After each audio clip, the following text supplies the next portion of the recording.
planet's on fucking fire.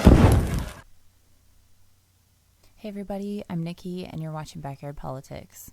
As some of you may know, I never wanted to do any of this. I stayed blissfully ignorant to all politics until Trump got elected because I could.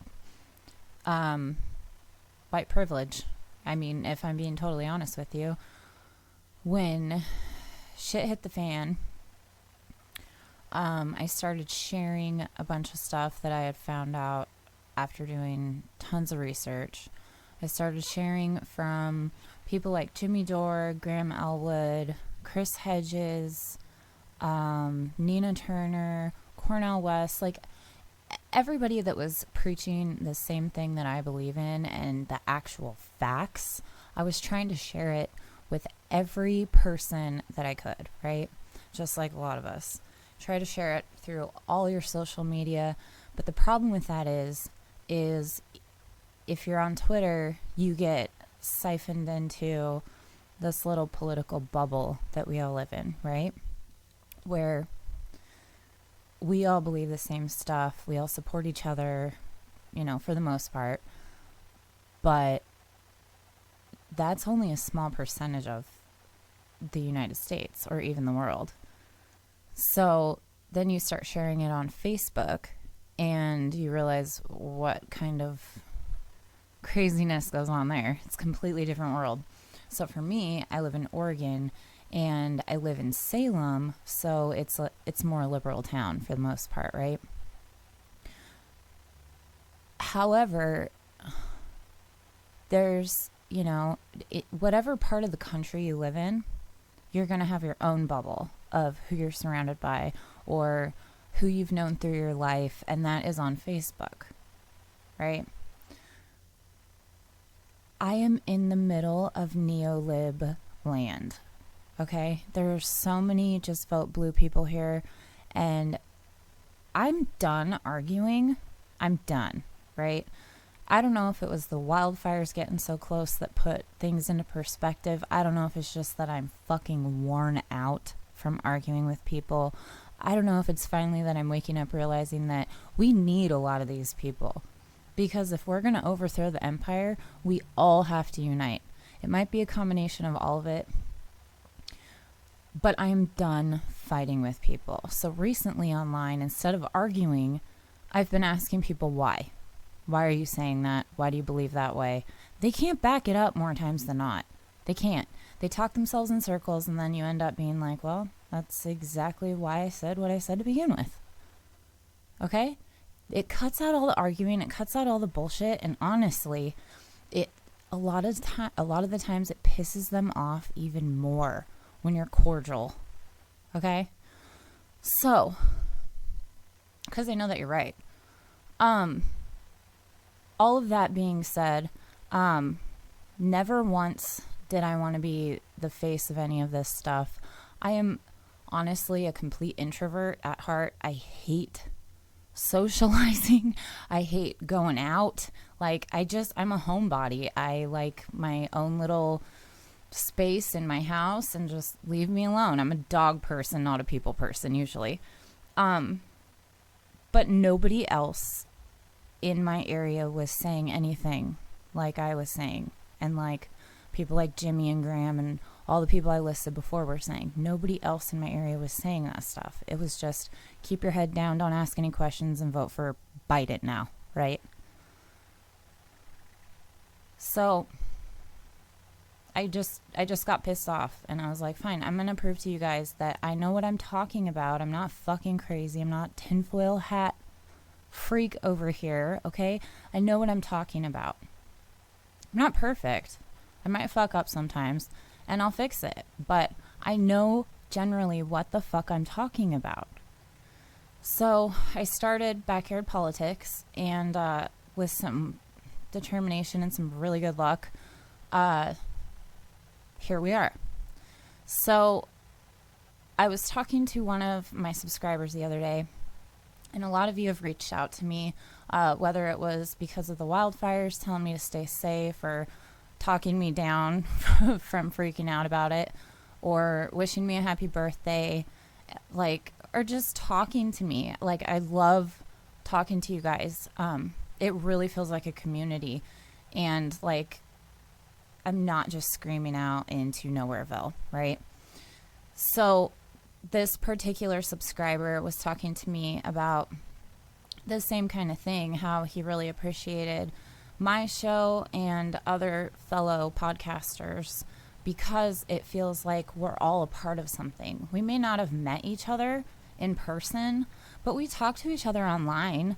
Like, I know so many of you just through chats and comments and things like that, and it's really awesome. It's really nice not to feel alone. So sometimes I take little mental breaks from all of this podcasting, and it gets to be a lot.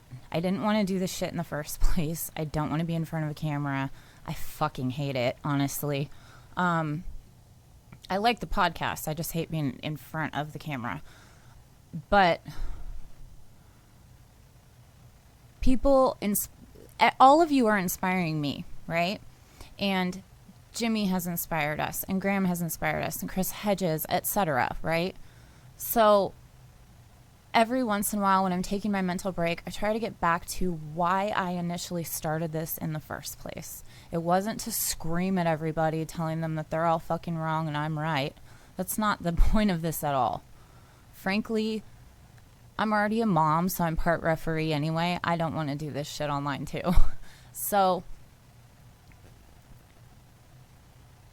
anyway, this one subscriber was talking to me about how he felt like it was a community, and that we both are subscribers to Graham Elwood and Jimmy Dore, and we've both talked about how we appreciate them inspiring us, because I didn't just come out of nowhere, right? This isn't my dream or, you know, something I aspire to do long term. I mean, maybe it will turn into that, but this was never a goal of mine. But because of those people bringing all of this to our attention, but also a lot of times in a light manner, like they joke about it because they're fucking comedians. So I know this has turned into a little bit of a rant, but I just want all of you to know how much I appreciate you, and I do hear you.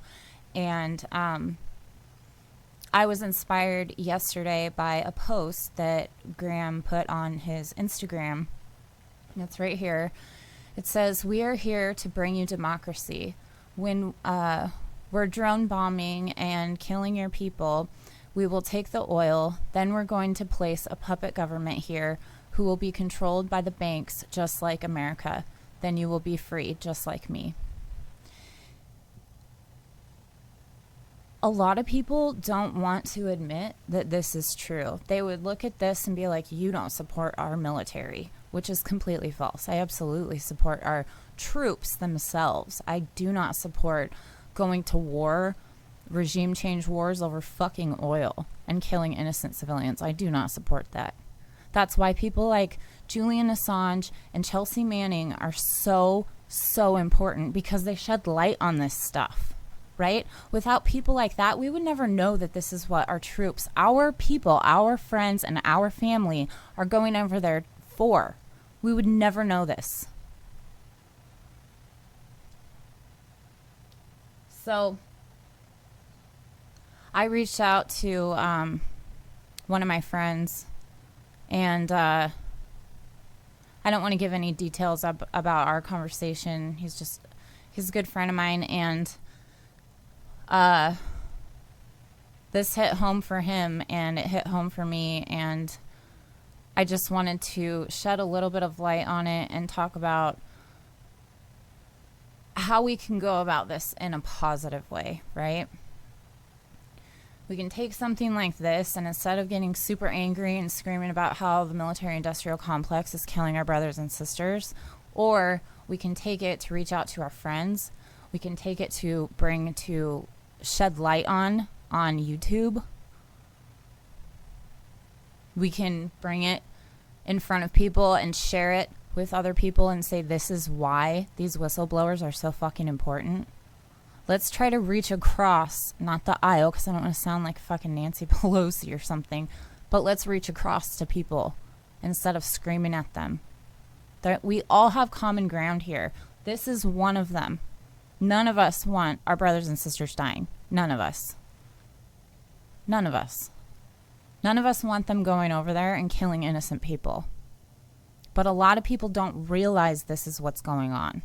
So instead of screaming at them, let's try to talk to them. Let's try to find the common ground. I hope you all have a really great Monday. Medicare be with you.